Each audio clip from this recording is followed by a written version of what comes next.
성경 66권 대부분은 남자들의 이름으로 되어 있습니다. 구약 성경에는 선지자들의 이름이 많고 신약 성경은 예수님의 제자들 이름이 많이 있습니다. 그런데 성경 66권 가운데 여자들의 이름으로 된 성경이 두 권 있는데 한 권은 에스더이고 다른 한 권은 오늘 본문 말씀인 룻기입니다. 성경에 이름이 기록되었다라고 하는 것은 대단히 영광스러운 일인데 이 룻의 이름은 성경의 구약 성경의 제목으로만 사용된 것이 아니고 신약 성경에도 마태복음 1장에 예수님의 계보에도 이름이 등장합니다. 룻의 후손 가운데 예수님이 태어나셨다고 룻의 이름은 예수님의 계보에도 이름이 등장합니다. 그러니까 성경 제목으로도 그리고 마태복음 1장 예수님의 계보에도 이름이 기록되었으니 룻은 참 복 있는 인생이었구나 하는 생각을 우리가 하게 됩니다. 그런데 룻의 삶을 살펴보면 룻의 인생은 복 있는 인생이 아니라 내일의 일에 대하여 어떤 기대와 희망도 가질 수 없는 암울한 인생이었습니다. 오늘 본문 말씀 룻기의 배경을 조금 아셔야 하는데 유다 베들레헴에 엘리멜렉과 나오미 부부가 살고 있었습니다. 아들 둘이 있었는데 말론과 기련이라고 하는 아들, 이렇게 4명이 살고 있었는데 이 유다 베들레헴에 흉년이 들어서 살기가 어렵게 되자 엘리멜렉은 가족을 이끌고 모압으로 가기로 결심을 합니다. 우리나라도 예전에 살기 어려울 때 해외 이민 갔던 그런 분들이 많이 계신데 그것처럼 이 엘리멜렉의 가정도 살기가 어려워지니까 모압 땅으로 이주하게 되었습니다. 그리고 모압에서 살면서 두 아들 말론과 기련이 결혼하게 됐는데 첫째 며느리가 오르바고 둘째 며느리가 룻입니다. 그런데 참 불행하게도 10년 정도 이렇게 모압 땅에서 살면서 엘리멜렉이 죽고 첫째 아들도 죽고 둘째 아들도 죽게 되었습니다. 그래서 시어머니와 2명의 며느리만 남게 되었는데 요즘처럼 여성의 사회활동이나 경제활동이 많은 때가 아니어서 여자 셋이 살아가는 것은 무척 힘든 상황이었습니다. 더군다나 시어머니 나오미의 입장에서는 자기 고국도 아니고 다른 나라 남의 나라에서 사는 과정 중에 남편도 죽고 두 아들도 죽고 그러니까 더 이상 살고 싶지 않았을 겁니다. 그래서 시어머니 나오미는 생각하기를 고향으로 돌아가야 되겠다 생각했고 두 며느리에게 너희도 너희 집으로 너희 고향으로 돌아가라 그렇게 말해 주었습니다. 그것이 자연스러운 일이었고 그래서 첫째 며느리 오르바는 고향으로 돌아갔는데 어찌된 일인지 둘째 며느리 룻은 고향으로 돌아가지 않고 나는 어머니를 따라서 함께 가겠습니다. 어머니의 고향으로 가겠습니다. 그렇게 어머니를 따라 나섰고 어머니의 고향 유다 베들레헴으로 오게 되었습니다. 그런데 어머니를 따라 돌아왔지만 나오미가 고향으로 돌아왔지만 환영해 주는 사람이 있는 것도 아니었고 책임져 주는 사람이 있는 것도 아니었고 두 여자가 살아가기에 먹고 사는 것조차도 상당히 막막했습니다. 그러니까 룻의 입장에서 보면 가난한 시어머니를 따라서 낯선 나라에 와서 이제 하루하루 살아가는 것이 쉽지 않은 그런 암울한 인생이 룻의 인생이었습니다. 그런데 이 룻이 어떻게 성경에 이름이 기록되고 예수님의 계보에 이름이 기록되는 복 있는 영광스러운 인생이 될 수 있었을까 하는 것을 오늘 저와 여러분들이 함께 생각해 보려고 합니다. 결과적으로 먼저 말씀을 드리면 룻의 인생이 어떻게 이렇게 변화될 수 있었는가 하면 보아스라고 하는 남편을 만나서 룻의 인생은 완전히 달라지게 되었습니다. 그런데 여기까지 말씀을 들으시게 되면 이렇게 생각하실 수 있습니다. 역시 여자는 결혼을 잘해야 돼. 남편을 잘 만나야 돼. 결혼이 중요해. 이렇게 생각하실 수 있는데, 중요한 것은 이 룻과 보아스가 어떻게 만났는가 하는 것이 참 중요한 부분입니다.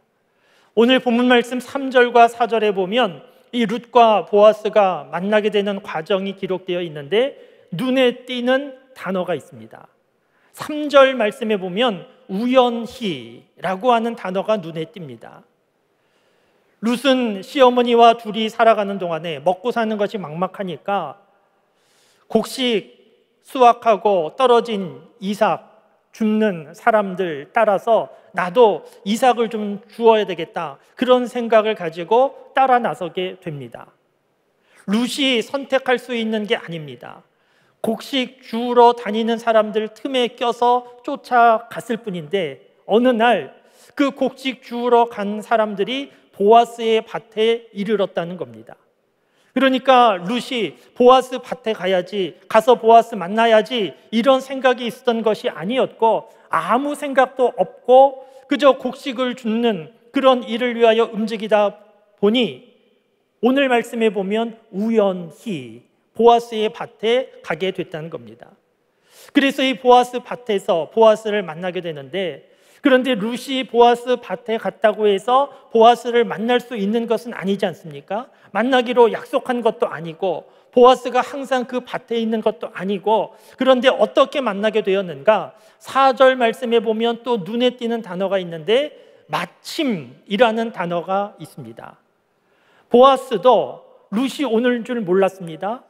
룻을 만날 생각도 없었습니다. 항상 그 밭에 상주하는 것도 아니었습니다. 그런데 마침, 그러니까 룻이 그 밭에 곡식 나달을 주스러 오는 그때에 마침 보아스도 자기 밭에 오게 됐다는 겁니다. 그러니까 룻의 입장에서는 우연히, 보아스의 입장에서는 마침, 이것이 연결되어서 두 사람이 만나게 되었습니다. 그런데 여러분, 이 부분을 우리가 좀 묵상하다 보면 무엇인가 좀 느껴지는 것이 있지 않습니까? 정말 우연히 만난 겁니까? 정말 어쩌다 보니까 만난 겁니까? 그렇지 않습니다. 오늘 성경 말씀에는 우연히 마침 만났다고 되어 있지만, 보이지 않지만 이 배후에 하나님의 인도하심, 하나님의 섭리가 있는 것이 분명합니다. 만남이라고 하는 사건을 생각해 보시면 시간과 공간이 일치해야 만날 수 있습니다. 같은 시간이라 할지라도 공간이 다르면 만날 수 없고, 같은 공간이라 할지라도 시간이 다르면 만날 수 없습니다. 그래서 약속을 정한다는 것은 시간과 공간을 정한다는 것인데, 오늘 본문 말씀에 이 룻과 보아스가 만나게 될 때 서로 약속하지 않아서 우연히 마침 만나게 된 것으로 기록되어 있지만, 하나님께서 이들을 만나게 하신 것입니다. 하나님께서 룻을 불쌍하게 보셔서 하나님께서 룻의 인생을 새롭게 하시려고 룻과 보아스 만나도록 하나님께서 역사하심이 분명합니다. 제가 이렇게 말씀드리면 믿음 없는 분들은 이해하시지 못할 겁니다. 무슨 하나님이 만나게 하셨냐고, 자기들이 그냥 살다가 어쩌다 보니까 만난 거지 무슨 하나님이 만나게 하셨냐고 믿음 없는 사람들은 그렇게 생각하겠지만, 오늘 저와 여러분 하나님 믿는 사람들은 하나님께서 만나게 하셨다 하는 것 이해하는데 어렵지 않습니다. 믿음 없는 사람들은 이해가 되지 않으면, 설명할 수 없으면 다 우연히 그렇게 됐다고 말하는 경향이 있습니다.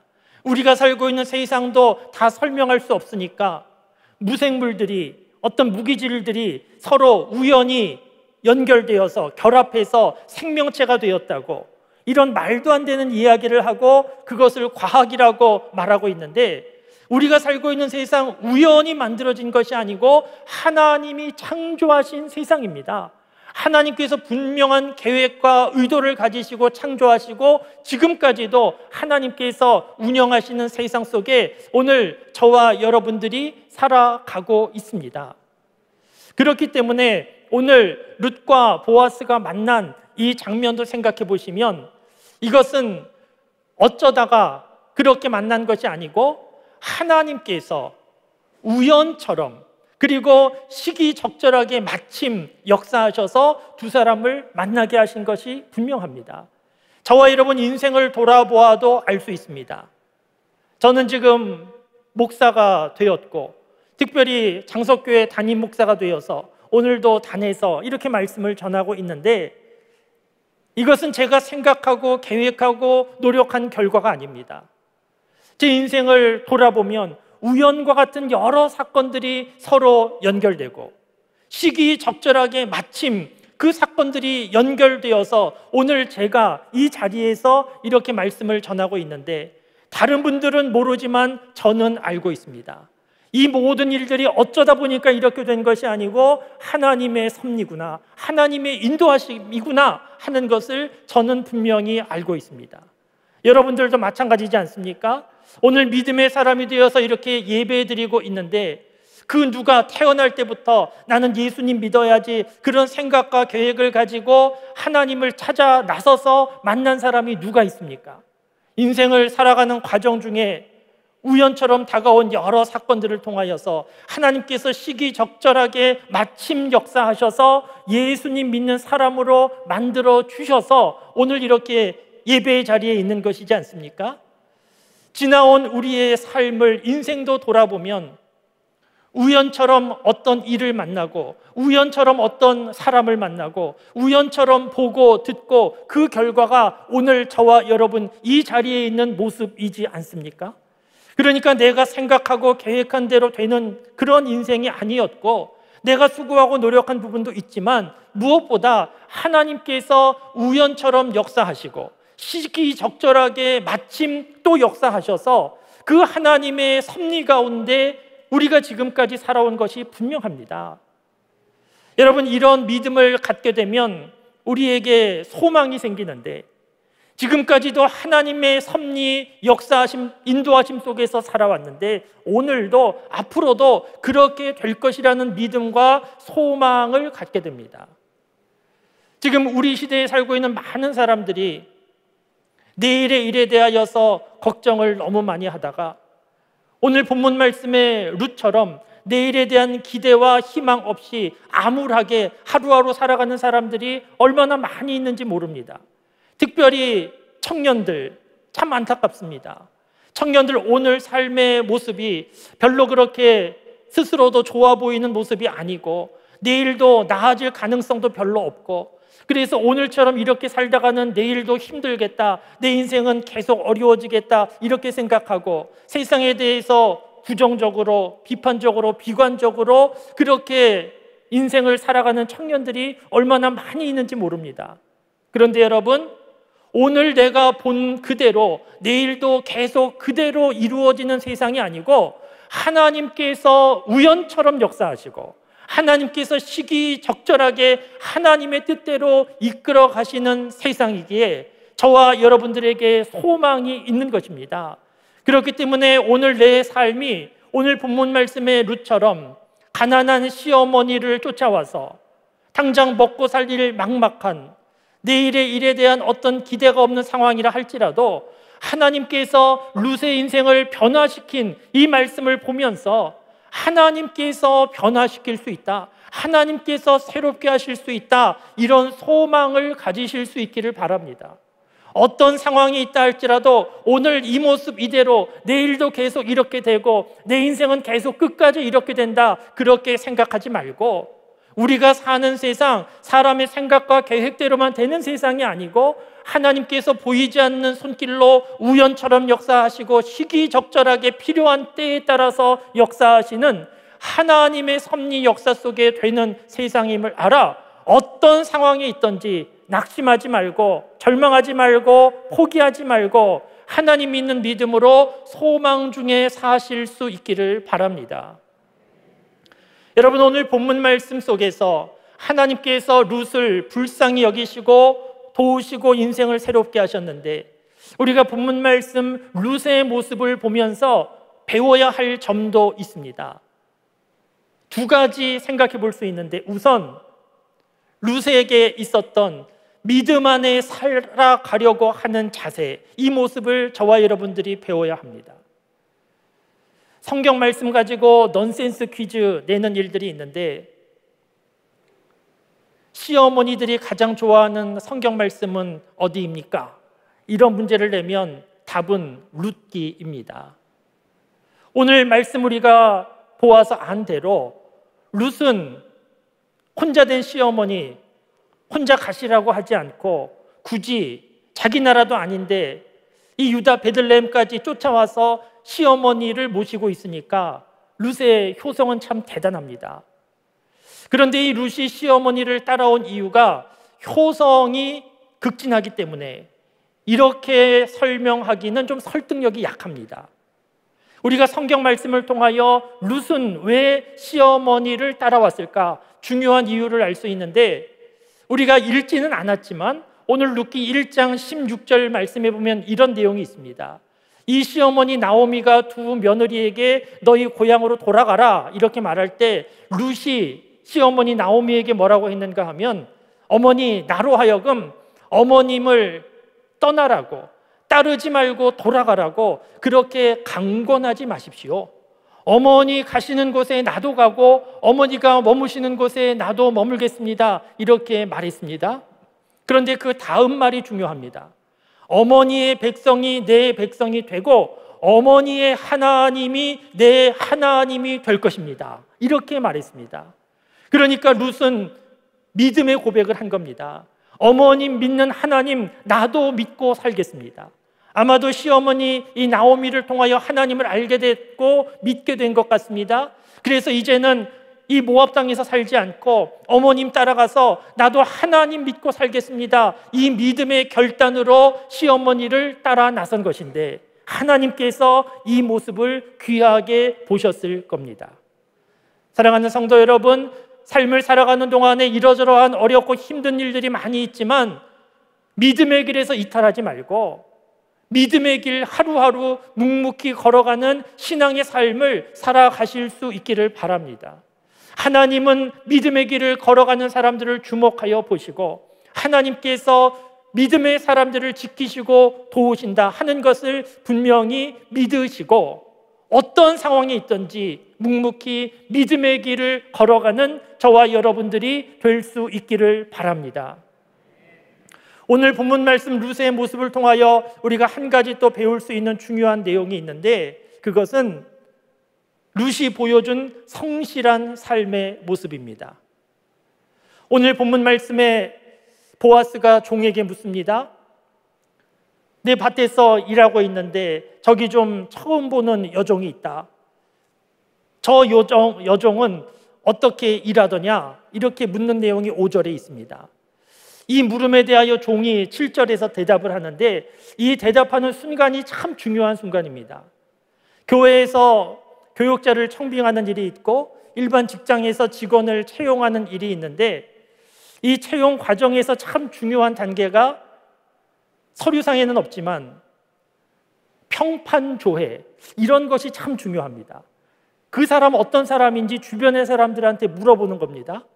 주변의 사람들한테 물어보았더니 그 사람 참 좋습니다, 이러면 문제가 없는데, 간혹 교회에서 교육자를 청빙할 때에도 아는 사람들에게, 알만한 사람들에게 물어보는 일이 있습니다. 그분 어떠시냐고, 그 목사님, 전도사님 어떠시냐고 알만한 분들에게 물어보았더니 참 좋습니다, 이러면 쉽게 끝나는데, 그런 대답을 듣지 못하고 목사님 기도 좀 더 해보셔야 되겠습니다, 뭐 이런 대답을 들을 때가 있습니다. 그러면 상당히 어려워집니다. 지금 보아스가 종에게 묻습니다. 저 낯선 여종은 어떠냐? 그러니까 대답하기를 아침부터 와서 잠깐 쉰 것 외에는 하루 종일 일하고 있습니다, 이렇게 대답했습니다. 여러분, 룻의 입장에서 생각해 보시면 뭐 그렇게 열심히 일할 입장입니까? 감정적으로 엉겁결에 시어머니를 쫓아왔지만 후회할 만한 상황이지 않습니까? 괜히 따라왔다, 그냥 고향에 돌아갈 걸, 이 낯선 나라에 와서 이 가난하게 이게 뭐냐 이러면서 신세한탄할 수 있고, 그러면서도 곡식을 주스면서도 대충대충 할 수 있는데, 룻은 그렇게 하지 않고 아침부터 와서 잠깐 쉰 것 외에는 계속해서 일하고 있습니다. 종이 그렇게 말했습니다. 여러분, 이 보고가 참 중요한데 만일 이 종이 룻에 대하여 말할 때 저 낯선 여종 오늘 처음 보는데 와서 그냥 빈둥빈둥 거리고 있습니다. 그러면 보아스가 좋게 생각하지 않았을 겁니다. 그런데 룻의 이 성실한 모습은 주변의 종들로부터도 인정과 칭찬을 받고 보아스도 호감을 갖게 되는 중요한 계기가 됐을 겁니다. 룻이 무슨 대단한 일을 한 것이 아니지 않습니까? 그냥 땅에 떨어진 곡식을 줍는 거 별로 대단하지 않은 일처럼 보이지만 그러나 그 일을 성실하게 감당할 때 룻의 인생에 새롭게 되는 역사가 시작되고 진행되고 있었습니다. 여러분, 오늘 내 삶의 현장을 소중하게 생각해야 됩니다. 우리가 나름대로 꿈도 꾸어야 되는데 너무 허황된 꿈 꾸지 말고 오늘 내 삶의 현장에서 내가 하는 일 속에 기회가 있다라고 하는 것을 알고 성실하게 잘 감당해야 합니다. 룻의 모습을 보면 우리가 알 수 있지 않습니까? 룻은 아무것도 가진 것도 없습니다. 대단한 능력이 있는 것도 아닙니다. 내일에 대한 어떤 기대와 희망이 있는 것도 아닙니다. 그저 가난한 시어머니와 둘이 사는데 믿음 안에 살려고 애를 썼고 자기가 할 수 있는 일, 곡식 줍는 일, 그 일 최선을 다하며 살았더니 나머지는 하나님께서 길을 열어주셔서 새롭게 되는 인생이 된 것입니다. 룻의 인생이 새롭게 된 것은 보아스라고 하는 남편을 만났기 때문이 아니고 하나님께서 룻의 인생을 주목하여 보시고 불쌍히 여기시고 하나님께서 우연히 시기적절하게 마침 하나님께서 역사하셔서 룻의 인생이 새롭게 되었습니다. 사랑하는 성도 여러분, 오늘 이와 같은 룻의 인생을 보면서 룻은 참 좋겠다. 룻은 인생이 변화되었구나. 영광스러운 인생이 되었구나. 우리가 이렇게 느끼는 것 별 의미가 없습니다. 중요한 것은 무엇인가 하면 룻의 인생을 새롭게 하신 하나님께서 지금도 살아계시고 지금도 하나님은 우연처럼 저와 여러분 삶 속에 역사하시고 시기적절하게 하나님의 때에 따라서 좋은 것을 공급하시며 저와 여러분들의 삶을 지금까지 인도하여 오셨고 지금도 앞으로도 인도하여 가실 것이라는 것입니다. 하나님의 역사하심은 엘리야가 갈멜산에서 불로 임하시는 하나님의 역사를 경험한 것처럼 그렇게 경험할 수도 있지만 대부분은 잔잔히 흐르는 시냇물처럼 그래서 잘 드러나지도 않고 보이지도 않게 역사하시는 하나님의 역사하심이 많이 있습니다. 그러나 분명한 것은 하나님은 지금도 우연처럼 그렇게 시기적절하게 하나님의 알맞는 때에 역사하시며 저와 여러분들의 삶을 이끌어 가시고 있다는 것입니다. 그렇기 때문에 어떤 상황에 있든지 낙심하거나 절망하면 안 됩니다. 안타까운 것은 말씀드린 대로 요즘 많은 청년들이 젊은 이들이 자신의 오늘의 모습만 보면서 한숨 쉬고 내일에 대하여서 별로 기대하지 않고 낙심하고 좌절하는 모습들이 많이 있는데 오늘 모습 그대로 내일 계속 그대로 진행되는 것이 아니고 하나님께서 보시고 필요에 따라 하나님께서 우연처럼 역사하시고 시기적절하게 역사하시는 하나님의 역사가 있다라고 하는 것을 분명히 믿으실 수 있기를 바랍니다. 그래서 룻처럼 하나님의 역사가 진행되는 줄 몰랐지만 믿음 안에 살려고 애를 쓰고 곡식 줍는 것 별일 아니었지만 나름대로 할 수 있는 일 최선을 다하며 살아갈 때 하나님께서 그의 인생을 새롭게 해 주신 것처럼 오늘 저와 여러분 삶 속에도 믿음 안에 살려고 우리가 더욱더 하나님 앞에 엎드리고 내가 할 수 있는 일 성실하게 감당할 때 룻의 인생을 새롭게 하신 하나님의 역사가 저와 여러분 삶 속에도 나타나게 될 줄을 믿습니다. 하나님께서 새롭게 하심으로 마침내 하나님에 대하여서 감사하고 하나님을 찬양하고 하나님께 영광 돌리며 그렇게 살아가는 저와 여러분들의 삶이 다 되실 수 있기를 주님의 이름으로 축원합니다. 우리 함께 기도하시겠습니다.